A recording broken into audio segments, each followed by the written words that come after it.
मैं Rajarbagh police telecommunication में wireless operator की ड्यूटी पर था। मैंने माइक उठाया और संदेश देना शुरू किया। वो संदेश ये था, ईस्ट पाकिस्तान के पुलिस के सभी स्टेशनों के बेस सुने। फिर दोहरा रहा हूँ, ईस्ट पाकिस्तान पुलिस के सभी स्टेशनों के बेस सुने। आपके लिए बहुत ही आवश्यक संदेश है।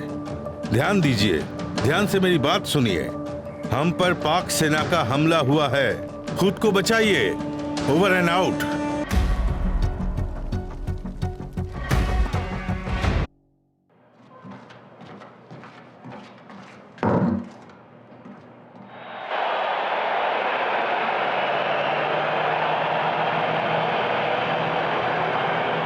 जनसंहार एक प्रक्रिया है, यह कोई फैक्ट नहीं है। अंतर्राष्ट्रीय कानून के तहत जनसंहार की एक बहुत स्पष्ट परिभाषा है। जनसंहार सम्मेलन ने यह परिभाषा दूसरे विश्व युद्ध में यहूदियों के साथ जो हुआ उसी से ली है। ये समय के साथ होता है और इसे विकसित होने के लिए अलग अलग घटनाएं चाहिए। यह सिस्टमैटिक जानबूझ के किया गया जनसंहार था जिसने लाखों लोगों की जान ले ली। यही हुआ था बांग्लादेश में।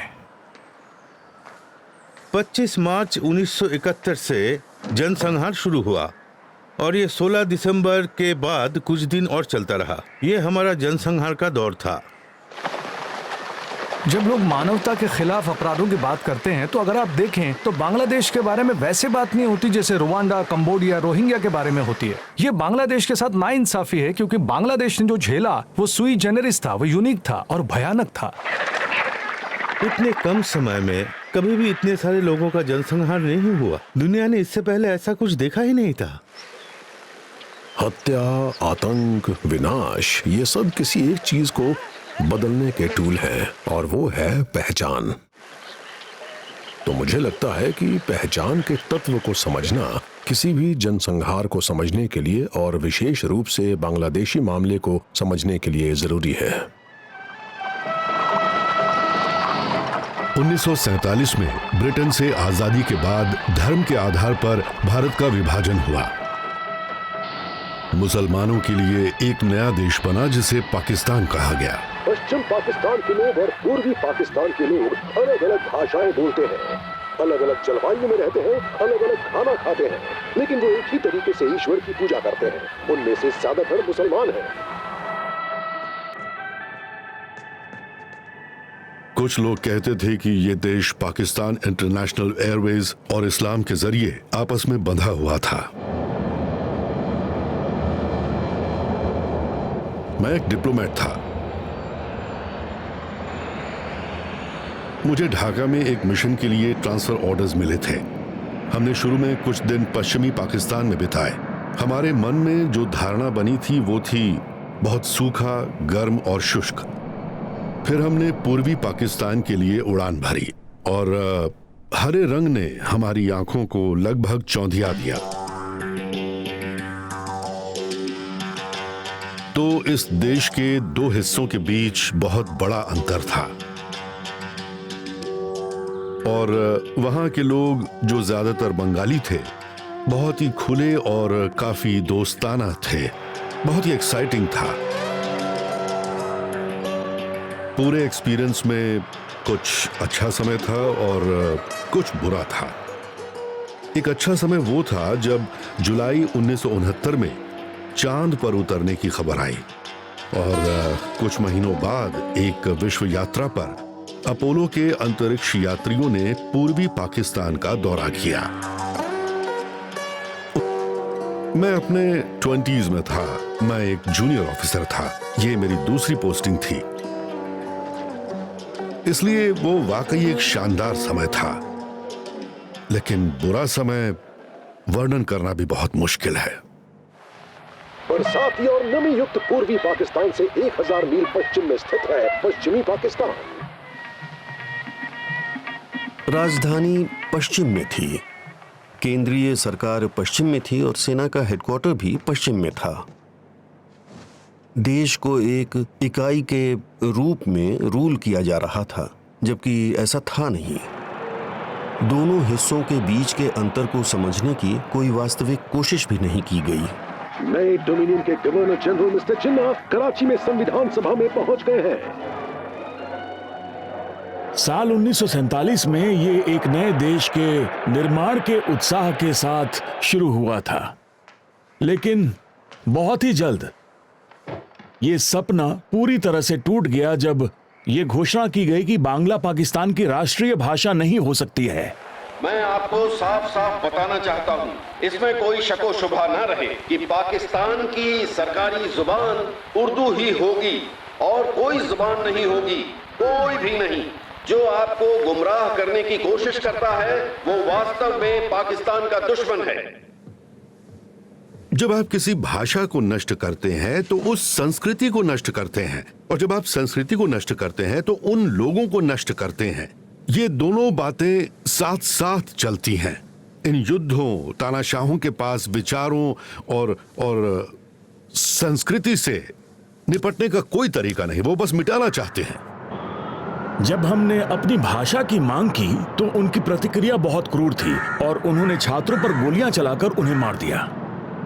मुझे लगता है कि उनकी सोच में एक नस्लीय तत्व था।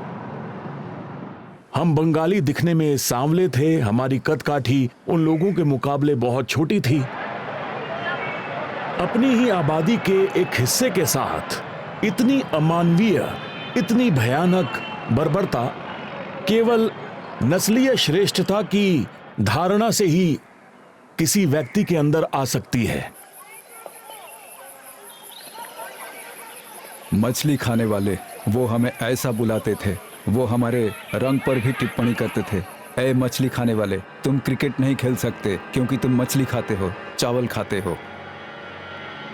सबसे युवा खिलाड़ी था जिसे पाकिस्तान टीम में मौका मिला था। मैं देखता था कि हर मैच में मैं 12वां या 13वां खिलाड़ी होता था।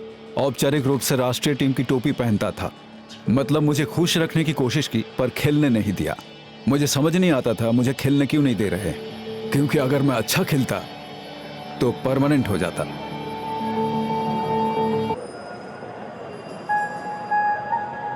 तो ये वो संदर्भ है जिसमें पूर्वी हिस्से की अग्रणी राजनैतिक पार्टी अवामी लीग ने 6 सूत्री मांग पत्र की मांग की थी। और वो 6 बिंदु हमारे राष्ट्रीय राजनीतिक, आर्थिक और सामाजिक नीति का सार थे। बंगाली अपनी सरकार और जमीन के लिए राष्ट्रीय आकांक्षाओं का उदय था, और इस आंदोलन के नेता थे शेख मुजीबुर रहमान। शेख मुजीबुर रहमान इस संकट के केंद्र में है जो पाकिस्तान को विभाजित करने की धमकी दे रहा है। पश्चिमी पाकिस्तान में उन्हें नापसंद किया जाता है, उन पर अविश्वास किया जाता है, यहाँ तक कि उनसे नफरत भी की जाती है। लेकिन यहाँ पूर्वी पाकिस्तान के बंगालियों में उन्हें पूजनीय माना जाता है। हमने 1947 से ही पाकिस्तान के जन्म से ही मेहनत की थी। उन्होंने बंगाली लोगों के हित के लिए लड़ते हुए 13 साल जेल में बिताए थे। छात्र उन्हें बंगबंधु शेख मुजीबुर रहमान कहते थे।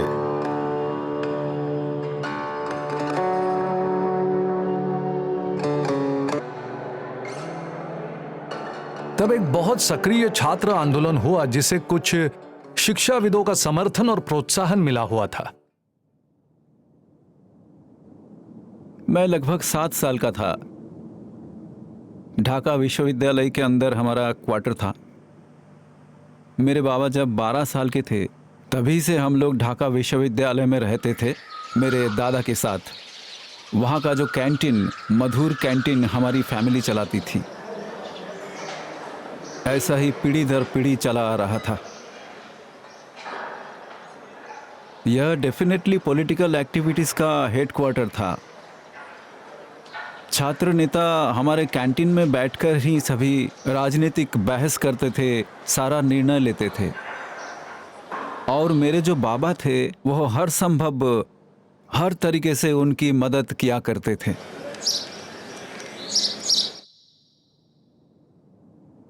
पिता उस समय जगन्नाथ हॉल के प्रोवोस्ट थे, जो ढाका विश्वविद्यालय के छात्रों के लिए एक गैर मुस्लिम रेजिडेंशियल हॉस्टल था। और मेरी माँ, मेरे पिता और मैं उसी कैंपस में रह रहे थे। लोग मेरे पिता से उस क्वार्टर से चले जाने के लिए कह रहे थे, लेकिन उन्होंने कहा कि जब तक एक भी स्टूडेंट यहाँ है, मेरी जिम्मेदारी है कि मैं उनकी रक्षा करूं।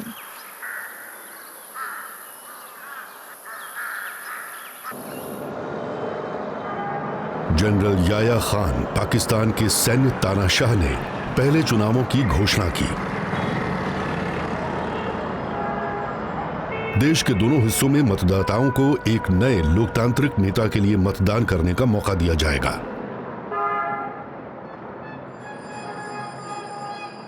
ये फैक्ट कि वो देश के पूर्व और पश्चिम दोनों हिस्सों में स्वतंत्र लोकतांत्रिक चुनाव करवा रहे थे, बरसों की सैन्य तानाशाही के बाद पाकिस्तान के लिए काफी अनोखा था।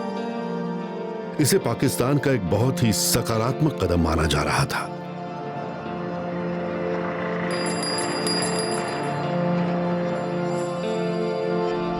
यह एक साधारण व्यक्ति थे। हमने कभी उनकी सोच में बहुत बारीकी नहीं देखी। वो एक काले और सफेद किस्म के व्यक्ति थे। वो युद्ध के तरीकों में शिक्षित थे और उनमें एक स्टाइल था, इसमें कोई शक नहीं, लेकिन वो सब सतही था। 1970 राष्ट्रीय चुनावों से ठीक पहले एक आपदा आ गई।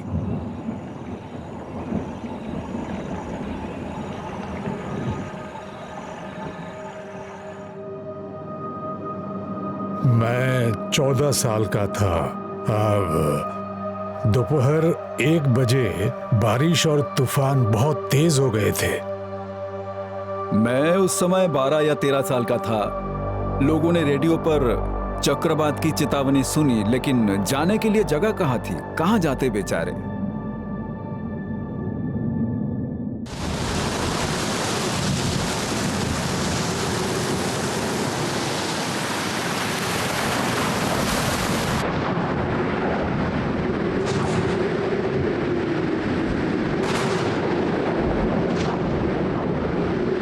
रात के करीब 8-9 बजे पानी बढ़ने लगा। बढ़ते बढ़ते पानी घर की छत तक पहुंच गया और हम घर के शेड पर चढ़ गए। शेड पर हमारे परिवार के 6-7 लोग थे। पानी के दबाव के कारण घर का शेड टूट के नीचे गिर गया और मेरी भतीजी ने मेरे गले को कसकर पकड़ के रखा था। मेरे भतीजी का नाम था बिजली। मैंने कहा, बिजली मुझे कसकर पकड़ो। मैं एक नारियल के पेड़ पर चढ़ने की कोशिश कर रहा था। तभी पानी का एक तेज बहाव आया और मेरी भतीजी को बहा ले गया। मैं उसे बचा नहीं पाया। अगले दिन पूरे शहर में लाशें तैरने लगी। नहरों में लाश, तालाबों में लाश, सब जगह लाश, बस लाश ही लाश थी, लाश ही लाश। तो मैं उस मंजर को कभी नहीं भूल सकता। पानी के घटने के बाद ग्रामीण इलाकों में गांव वालों और उनके जानवरों के शव बिखरे पड़े हैं। शव इतने ज्यादा हैं कि आपदा के 1 हफ्ते बाद भी सैकड़ों शवों को दफनाया नहीं जा सका है। इस त्रासदी पर इस्लामाबाद में बैठी केंद्र सरकार की प्रतिक्रिया बहुत ही धीमी थी, खासकर पूर्वी पाकिस्तान के लोगों की नजर में। उस समय न्यूयॉर्क टाइम्स के पत्रकार सिडनी शानबर्ग ने उस पर बहुत ही पावरफुल पीसेस लिखे। उन्होंने कहा कि पाकिस्तान सरकार का रवैया ऐसा था कि हाँ, इन लोगों के साथ तो ये सब होता रहता है। ये बहुत ही निर्दयी बात थी और उन्होंने इसे छिपाने की कोशिश बिल्कुल भी नहीं की। बेबाक उन्होंने ये बात कही। हमें